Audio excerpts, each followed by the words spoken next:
Good afternoon students. देखो last time हमने 9 chapter किया था AP series and GP series का। आज हम अपना नेक्स्ट चैप्टर स्टार्ट कर रहे हैं स्ट्रेट लाइंस। देखो स्ट्रेट लाइन में हमारे पास होगा क्या। देखो तुम सबने स्ट्रेट लाइन के बारे में वैसे पढ़ रखा है कि अगर कभी हमारे पास किसी भी पॉइंट से कोई अगर हम कोई लोकस लेके जाते हैं, लोकस क्या होता है जहां से भी हम कुछ ड्रॉ कर सकें, अगर वो ड्रॉ जो हमने किया है वो एकदम स्ट्रेट है, मीन्स कि जो 0 डिग्री या फिर 180 डिग्री का एंगल बनाते हुए अगर हम कोई भी शेप ड्रॉ कर रहे हैं तो हम उस शेप को बोल क्या देते हैं, स्ट्रेट लाइन बोलते हैं। ठीक है, तो अब ये जो हमारे पास जो स्ट्रेट लाइन होगी हम उसको ड्रॉ करेंगे कैसे कि ये हमारे पास कोई एक्स एक्सिस होगी, ये हमारे पास कोई वाई एक्सिस होगी। हम उस स्ट्रेट लाइन को किसी भी वे में ड्रॉ कर सकते हैं, चाहे हम ऐसे ड्रॉ कर दें उसको, चाहे हम उसको पैरेलल टू वाई एक्सिस कर दें, चाहे पैरेलल टू एक्स एक्सिस कर दें, किसी भी डायरेक्शन में हम ड्रॉ कर सकते हैं। ये हमारे पास कोई एक्स एक्सिस होगी, ये हमारे पास कोई वाई एक्सिस है, ये हमारे पास कोई ओरिजिन है, और ये इनको बोला क्या जाता है आपस में कोऑर्डिनेट एक्सिस, या फिर हम क्या बोलते हैं इनको रेक्टेंगुलर एक्सिस भी बोल सकते हैं। ठीक है, फिर किसी पॉइंट के कोऑर्डिनेट्स हमें बताने, अगर मान लो हमें किसी इस पी पॉइंट के कोऑर्डिनेट्स बताने हैं तो हम पहले ड्रॉ क्या करेंगे, इस पी पॉइंट से कोई परपेंडिकुलर ड्रॉ करेंगे, कोई एक्स एक्सिस के ऊपर भी और कोई वाई एक्सिस के ऊपर भी। फिर इस पी पॉइंट से जो हमने पी पॉइंट का जो ये वाई एक्सिस से जो डिस्टेंस होगा वो एक्स के कोऑर्डिनेट को बताएगा। फिर इस पी पॉइंट का वाई एक्स एक्सिस से जो डिस्टेंस होगा वो किसको बताएगा, वाई कोऑर्डिनेट को बताएगा। ठीक है, फिर उसके बाद देखो हमारे पास इसमें नेक्स्ट क्या होगा, फिर अगर हमें इनके साइन कन्वेंशंस बताने हो तो जो हमारे पास देखो ये जो हमारे पास एक्स एक्सिस है और ये जो वाई एक्सिस है ये आपस में 4 क्वाड्रेंट्स में डिवाइड होता है, first quadrant, second quadrant, third quadrant and fourth quadrant. First quadrant में हमारे पास एक्स और वाई दोनों पॉजिटिव होंगे, सेकंड क्वाड्रेंट में एक्स नेगेटिव होगा और वाई पॉजिटिव होगा, थर्ड क्वाड्रेंट में एक्स और वाई दोनों नेगेटिव होंगे, एंड फोर्थ क्वाड्रेंट में एक्स पॉजिटिव होगा और वाई क्या होगा, नेगेटिव। फर्स्ट क्वाड्रेंट को हम शो करेंगे एक्स और वाई से, सेकंड क्वाड्रेंट को हम शो करेंगे X dash O Y. X dash means कि यहाँ पर नेगेटिव और वाई एक्स एक्सिस चल रही है। थर्ड क्वाड्रेंट को हम शो करेंगे X dash O Y dash से, ठीक है, Y dash means negative of Y axis. Fourth quadrant को हम शो करेंगे X O Y dash means Y हमारा क्या है, नेगेटिव। ठीक है, क्लियर। ये सारी चीजें तुमने सब कुछ पहले पढ़ रखा है, इसमें कोई भी नई चीज नहीं है। फिर अगर मेरे पास कोई मुझे 2 पॉइंट्स के बीच में डिस्टेंस बताना हो तो ये डिस्टेंस फॉर्मूला भी तुमने पहले पढ़ा हुआ 10th में।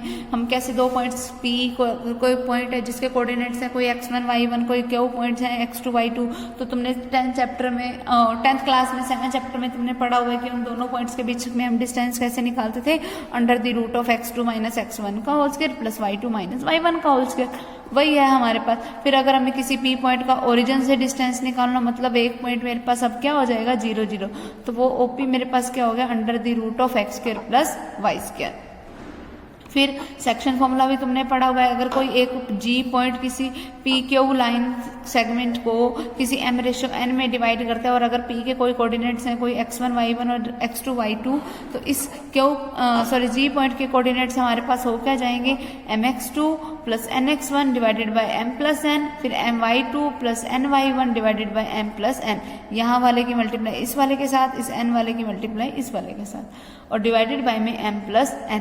अगर यही जी पॉइंट इस पी क्यू को इंटरनली डिवाइड करने की बजाय अगर एक्सटर्नली डिवाइड करता, मतलब कि अगर वो जी पॉइंट यहाँ पर कहीं होता बाहर, यहाँ इस लाइन पे यहाँ होने की बजाय, और ये हमारे पास जो रेशियो होता इसका वो m अगर ये होता और कोई n अगर सिर्फ q और g के बीच का डिस्टेंस अगर कोई n टाइप का होता, तब हम क्या बोलते, इसका रेशियो हमारे पास तब हमारे पास क्या बनते, इस जी पॉइंट के coordinate mx2 minus nx1 divided by m minus n। बस उस प्लस की जगह पे अब क्या आ जाएगा, एक्सटर्नली के लिए माइनस आ जाएगा। फिर अगर हम मिड पॉइंट फॉर्मूले की बात करें, मिड पॉइंट फॉर्मूला क्या होता है कि जब कोई एक पॉइंट उन दोनों पॉइंट के बिल्कुल मिड में हो तब क्या बनेगा, x1 plus x2 by 2, y1 plus y2 by 2। ठीक है, फिर अब बात आती है circum centre of a circle. Circum centre क्या होता है, ये डेफिनेशन अच्छे से ध्यान रखना। Circum centre of a triangle क्या होता है, देखो अगर हमारे पास कोई भी एक ट्रायंगल है, अगर मैं उस ट्रायंगल के सारे कोई परपेंडिकुलर बाइसेक्टर्स ले लूँ, सबसे पहले मान लो मैंने एक ट्रायंगल ले ली ABC, ठीक है, इस ट्रायंगल का मैंने एक परपेंडिकुलर बाइसेक्टर लिया, मतलब जो कि इसको 2 पार्ट्स में डिवाइड भी कर रहा है, ठीक है। फिर परपेंडिकुलर भी है और बाइसेक्टर भी है। फिर अगर बी से मैंने कोई एक परपेंडिकुलर ड्रॉ किया जो एसी लाइन को 2 इक्वल पार्ट्स में डिवाइड कर रहा है, सी से मैंने कोई एक पॉइंट परपेंडिकुलर लिया कोई एफ तक, और वो इस तरीके से है कि इसको भी वो 2 पार्ट्स में डिवाइड कर रहा है। तो अब जो मुझे ये पॉइंट मिल गया ना, वो हो गया सर्कम सेंटर। सर्कम सेंटर वो होगा कि जब हमने ये जो परपेंडिकुलर लिए हैं वो उसको बाइसेक्ट करने का भी काम करते हैं, और तब जब किसी एक पॉइंट पर आकर मिलेंगे उस पॉइंट को हम बोलते हैं सर्कम सेंटर। ओके, फिर सेंट्रोइड क्या होता है? सेंट्रोइड क्या होता है कि अगर हमारे पास कोई भी एक ट्रायंगल चल रही है कि अब हम इसके अगर हम क्या ड्रॉ कर लें, मीडियंस ड्रॉ कर लें। ये हमारे पास कोई ए बी सी है, मीडियंस ड्रॉ किया हमने ए से किसी पॉइंट डी तक, बी से किसी पॉइंट ई तक, सी से किसी पॉइंट एफ तक, ये हमने मीडियन ड्रॉ कर लिए। जब मीडियन आपस में किसी भी पॉइंट पर आकर मिलते हैं तब हम उस पॉइंट को क्या बोलते हैं? Centroid of a triangle. और इस सेंट्रोइड के अगर मुझे कोऑर्डिनेट्स फाइंड आउट करने हो तो वो मैं कैसे करूंगी कि जो हमारे पास ए बी सी ये हमारे पास पॉइंट्स है ना, कोई x1 y1, बी कोई पॉइंट है x2 y2, सी अगर हमारे पास कोई पॉइंट है x3 y3, तो इस सेंट्रोइड के हमारे पास मिलेंगे कैसे कोऑर्डिनेट्स कि x वाले तीनों कोऑर्डिनेट्स को ऐड कर दो और डिवाइड किससे कर दो? 3 से। फिर y वाले तीनों पॉइंट्स को ऐड कर दो और डिवाइड किससे कर दो? 3 से। और एक चीज ध्यान रखना, ये जो सेंट्रोइड वाला पॉइंट होगा वो इस AD मीडियन को 2:1 में डिवाइड करेगा, इस BE मीडियन को 2:1 में, इस CF को भी 2:1 में डिवाइड करेगा। हमेशा उसे 2:1 में ही डिवाइड करता है। ये हो गया हमारे पास सेंट्रोइड ऑफ ए ट्रायंगल। ठीक, सर्कम सेंटर ऑफ ट्रायंगल और सेंट्रोइड में फर्क पता चला। सर्कम सेंटर वो था जब हमने करा क्या कि सारे के सारे हमने परपेंडिकुलर बाइसेक्टर्स का इंटरसेक्शन लिया था। सेंट्रोइड में क्या है? मीडियंस का इंटरसेक्शन है। ओके, वो हो गया सेंट्रोइड। अब बात करते हैं incentre of a triangle. Incentre of a triangle क्या होता है? ये point of occurrence of internal bisector of angle of triangle होगा कि अगर मेरे पास कोई भी एक ट्रायंगल है ए बी सी, ठीक है, इस पे कुछ ना कुछ तो एंगल बनेगा। ये एंगल जितना भी होगा, ऐसी लाइन जो इस एंगल को सेम पार्ट्स में डिवाइड कर रही है, डज नॉट डिपेंड अपॉन कि ये हमारे पास आगे जाके मीडियन बने या ना बने, कोई फर्क नहीं पड़ता, लेकिन एंगल सेम होने चाहिए ये वाले। सेम उसी तरीके से जब कोई लाइन इस बी एंगल को 2 सेम में डिवाइड करे, अब ये दोनों एंगल्स भी सेम होंगे, ठीक है। सेम उसी तरीके से ये सी से जो लाइन जा रही है, अगर वो उसको भी इन सेम में डिवाइड करेगा, ठीक है। एंगल्स का सेम बाइसेक्टर होना चाहिए और तब ये लाइनें जिस पॉइंट पर भी आकर मिलेंगी उस पॉइंट को बोलते हैं इन सेंटर। ओके, मीडियन नहीं होना चाहिए, जरूरी नहीं है कि ये मीडियन ही बनाए, ऐसा नहीं बोल सकते तुम फिर कि डी बी सी का मीडियन होगा या मिड पॉइंट होगा। हम सिर्फ एंगल्स की बात कर रहे हैं इसमें, जिसमें सिर्फ एंगल्स की बात कर रहे हैं उसको बोलते हैं इन सेंटर। ओके, फिर उसके बाद आगे देखो हमारे पास नेक्स्ट इसमें क्या है। और देखो अगर मुझे इन सेंटर के पॉइंट्स फाइंड आउट करने हो, कोऑर्डिनेट्स फाइंड आउट करने हो, तो वो हम कैसे करेंगे? a times of x1 plus b times of x2 plus c times of x3 divided by a plus b plus c।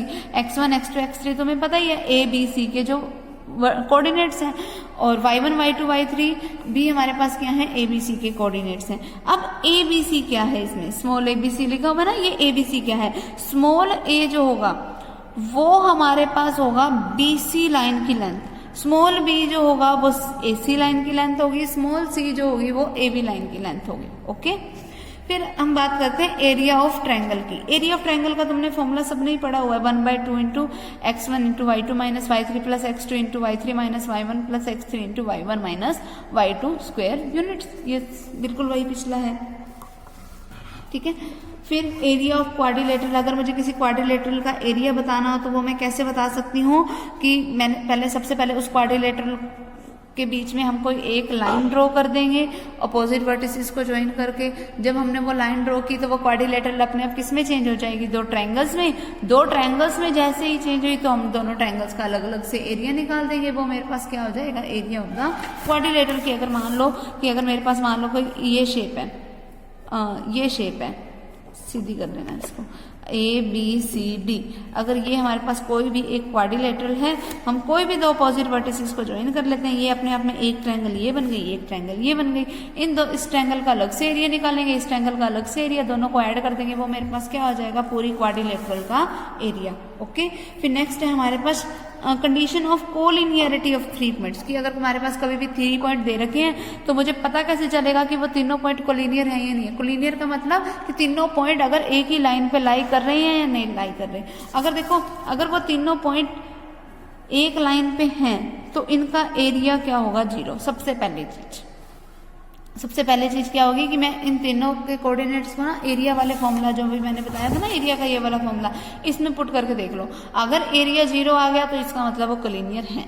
Okay, क्योंकि एरिया निकालने के लिए मुझे कोई लेंथ और ब्रेड्थ चाहिए होती है, यहाँ सिर्फ लेंथ है, ब्रेड्थ तो है ही नहीं, ब्रेड्थ मीन्स 0 है, 0 इंटू समथिंग तो 0 ही होगा। तब उस केस में मैं क्या बोल दूंगी कि ये तीनों पॉइंट्स यहाँ हैं, कोलिनियर हैं। ओके, फिर अब देखो नेक्स्ट इसमें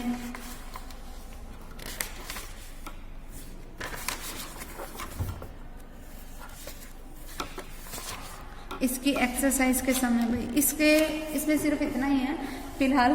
अब देखो हम इसकी एक्सरसाइज के सम ट्राई कर लेते हैं। देखो इसमें हमारे पास फर्स्ट सम क्या है, the distance between the 2 points is 5, find the value of A. Distance formula लगा दो। अगर देखो मेरे पास पहला पॉइंट क्या दे रखा है 4 3, मुझे दूसरा पॉइंट क्या दे रखा है a और -2, और इनके बीच का जो डिस्टेंस है ना वो मुझे दे रखा है 5। तो इसका मतलब 5 इज इक्वल टू किसके है, x2 - x1 का होल स्क्वायर, यानी कि a - 4 का होल स्क्वायर प्लस -2 - 3 का होल स्क्वायर, यानी कि 5 is equal to under the root of a square plus 16 - 8a। फिर प्लस में क्या आएगा, देखो -2 और -3, माइनस का 5 जिसका स्क्वायर किया तो क्या बन गया 25। तो ये क्या बन गया under the root of a square minus 8a, और प्लस में यहां से मेरे पास क्या बन जाएगा रूट ऑफ 41। अब स्क्वेयरिंग कर दो बोथ साइड स्क्वेयर करोगे तो 25 is equal to a square minus 8a plus 41। अब 25 इधर आके क्या हो गया माइनस, तो a स्क्वायर माइनस 8a, 25 इधर आके माइनस हुआ तो 41 में से अगर 25 को माइनस करोगे तो क्या बचेगा 16, तो प्लस का 16 इज इक्वल टू 0, जिसका मतलब क्या बना a - 4 का होल स्क्वायर बनेगा। देख लेना चेक करके, क्योंकि ये 4 का स्क्वायर है तो इसको मैं लिख सकती हूँ 2 × 4। तो ये फॉर्मूला बन रहा है a - 4 के होल स्क्वायर का, जो कि 0 के इक्वल है। तो यहाँ से मेरे पास a की वैल्यू क्या आ गई 4। ये इसका क्या हो गया रिजल्ट। ठीक है, नेक्स्ट देखो, find the coordinates of a point whose distance from 3 5 is 5 and from 0 1 is 10 units. मान लो कि कोई एक पॉइंट है जो मुझे निकालना है, मान लो वो कोई पॉइंट है P जिसके कोऑर्डिनेट्स हैं x y, मुझे मतलब x और y की वैल्यू बतानी है। अब इस P का कोई गिवन पॉइंट A जो है 3 5, उससे डिस्टेंस दे रखा है मुझे 5 यूनिट्स, यानी कि P A की वैल्यू क्या है 5। ठीक है, फिर इस P पॉइंट का कोई अनदर पॉइंट B जिसके कोऑर्डिनेट्स है 0 और 1, P का B से जो डिस्टेंस है वो मुझे दे रखा है 10 यूनिट्स। ठीक है, दोनों पे अलग अलग से डिस्टेंस फॉर्मूला लगा दो। पहले P A पे लगाओ, फिर P B पे लगाओ। दो x और y में मेरे पास एक इक्वेशन ये बन जाएगी, x y में एक इक्वेशन ये बन जाएगी। दोनों को आपस में सॉल्व कर लो, x और y की वैल्यू आ जाएगी। क्लियर। फिर थर्ड देखो, if the distance of the P point from A be a plus x, अगर P का A से डिस्टेंस दे रखा है, P क्या है मेरे पास x y, कोई A पॉइंट है मेरे पास A और 0, और इनका डिस्टेंस मुझे दे रखा है A प्लस x। ठीक है, पहले इसका डिस्टेंस फॉर्मूला लगाओ। क्या बनेगा root of x minus a का whole square plus y minus 0 का whole square is equals to distance मुझे दे रखा है a प्लस एक्स। अब अगर मैं स्क्वेयरिंग बोथ साइड कर दूं तो यहाँ पे बच गया x माइनस a का होल स्क्वायर प्लस y का square is equals to a plus x का होल स्क्वायर। स्क्वायर कर लो, x square plus a square minus 2ax plus में y square is equals to x square plus a square plus 2ax। अब x square उधर जाएगा minus हो जाएगा, तो ए स्क्वायर से वही सेम ए स्क्वायर के लिए भी ये केस है। वाई स्क्वायर को इधर ही रहने दो, 2ax उधर जाके क्या हो जाएगा प्लस का एक 2x पहले भी पढ़ा था, तो ये क्या बन गया 4ax। मुझे यही शो करना था कि वाई स्क्वायर किसके इक्वल है 4x के। हो गया प्रूफ। फिर what point on x axis is equi distance from this. अब मान लो कि कोई एक पॉइंट है P जो कि x एक्सिस पे है, तो इसका मतलब उसका y कोऑर्डिनेट क्या है 0। ठीक है, और कोई एक A पॉइंट मुझे दे रखा है 7 6, कोई B पॉइंट मुझे दे रखा है क्या है -3 और 4। और मुझे दे क्या रखा है कि P का अगर मैं A से डिस्टेंस निकालूं P का B से डिस्टेंस निकालो, वो क्या है, सेम है। डिस्टेंस फॉर्मूला लगा दो, x माइनस 7 का होल स्क्वायर प्लस 0 माइनस 6 का whole square is equal to PB का मतलब x माइनस माइनस प्लस करके क्या बन गया 3, x प्लस 3 का होल स्क्वायर फिर प्लस 0 माइनस 4 का होल स्क्वायर, फिर स्क्वेयरिंग बहुत साइड कर दो, देखो लो सारा कुछ x में, मेरे पास x की वैल्यू आ जाएगी, उस वैल्यू को यहाँ पे पुट कर देना, वो मेरे पास क्या बन जाएगा P पॉइंट, ये मुझे निकालना है। ठीक है, बिल्कुल ईजी है सम। फिर same what point on Y axis बोल रखा है, तो मैं पॉइंट क्या ले लूंगी, 0 और y टाइप का। फिर show that the point ABCD form a rectangle. अगर देखो रेक्टेंगल कब बनेगी, अगर मैं सबसे पहले करूँ क्या, देखो मेरे को पास ABCD सारा कुछ पता है, रेक्टेंगल कब बनेगी, जब AB जो होगा, देखो अगर ये मेरे पास कोई रेक्टेंगल बनाऊं मैं ABCD, अब रेक्टेंगल बनेगी कब, अपोजिट साइडें सेम होती है रेक्टेंगल में, यानी कि जब मेरे पास ABCD के इक्वल आ जाए और BC किसके इक्वल आ जाए, AD के। ठीक है, तो ये हमारे पास रेक्टेंगल बन जाएगी। लेकिन देखो अभी तक तो ये सिर्फ कंडीशन है कि तब मेरे पास, देखो अपोजिट साइड है सेम, तो पैरेललोग्राम में भी होती है, तो मुझे क्या पता कि ये पैरेललोग्राम है या रेक्टेंगल। रेक्टेंगल में एक चीज और होता है कि इसके जो डायगोनल्स होते हैं ना वो बिल्कुल सेम होते हैं, तो मुझे एक चीज इसमें और प्रूफ करनी पड़ेगी कि AC किसके इक्वल आ जाए, BD के। बस सिर्फ मुझे डिस्टेंस फॉर्मूला लगाना है, मेरे को सारे कोऑर्डिनेट्स पता है। अगर AC भी BD के इक्वल आ गया, इट मीन्स कि वो रेक्टेंगल है। अगर ये इक्वल ना हुआ तो इसका मतलब वो क्या थी, पैरेललोग्राम थी। ओके, फिर 6 देखो, find the coordinates of the point which divides the join of points in the ratio 1:3 internally and externally. कोई एक लाइन है, ठीक है, इसका कोई A पॉइंट है मेरे पास 2, 4, कोई B पॉइंट है मेरे पास 6, 8, कोई एक पॉइंट के कोऑर्डिनेट्स मुझे फाइंड आउट करने हैं। मान लो P के कोऑर्डिनेट्स मुझे फाइंड आउट करने हैं, वो P पॉइंट के कोऑर्डिनेट्स मैंने मेरी तरफ से ले लिए XY। अब ये पॉइंट कैसा है, जो इस AB लाइन को 1:3 में डिवाइड करता है। तो सेक्शन फॉर्मूला लगा दो, सिंपल। हमारे पास इंटरनली के लिए तो आ जाएगा m1x2 प्लस पहले m की इस 6 के साथ मल्टीप्लीकेशन, फिर 3 की इस 2 के साथ डिवाइडेड बाय 1 + 3, x की वैल्यू आ जाएगी। क्या बनेगा, x is equals to 1 into में 6 प्लस 3 इंटू में 2 डिवाइडेड बाय 1 + 3, तो वो मेरे पास क्या बनेगा, 6 + 6 डिवाइडेड बाय 4, 6 + 6 क्या होता है 12, 12 डिवाइड बाय 4 मीन्स 3, x आ गया। फिर ये मेरे पास इंटरनली के लिए हो जाएगा। अगर यही मुझे एक्सटर्नली निकालना होता तो मेरे पास x क्या बनता, 1 इंटू में 6 माइनस में क्या आ जाता, 3 इंटू में 2 divided by 1 - 3, 6 - 6 0, 0 divide by something 0। तब उस केस में मेरे पास एक्सटर्नली के केस में x कोऑर्डिनेट क्या हो जाता है, 0। बस सिर्फ उस फॉर्मूले का यूज करना है, m1x2 फिर minus m2x1 divided by m1 minus m2। Externally के लिए ये वाला फॉर्मूला मुझे यूज करना है, ठीक है, और कुछ भी नहीं है इसमें। फिर उसी तरीके से हम y कोऑर्डिनेट भी निकाल लेंगे इसी का। फिर using section formula show that these 3 points are collinear. अब मुझे यूजिंग सेक्शन फॉर्मूला बताना है कि ये जो तीनों पॉइंट्स है ना वो कोलिनियर है। देखो A पॉइंट मुझे दे रखे -3 और -2, कोई B पॉइंट मुझे दे रखा है 5 और 2, कोई C पॉइंट मुझे दे रखा है 1 और 0।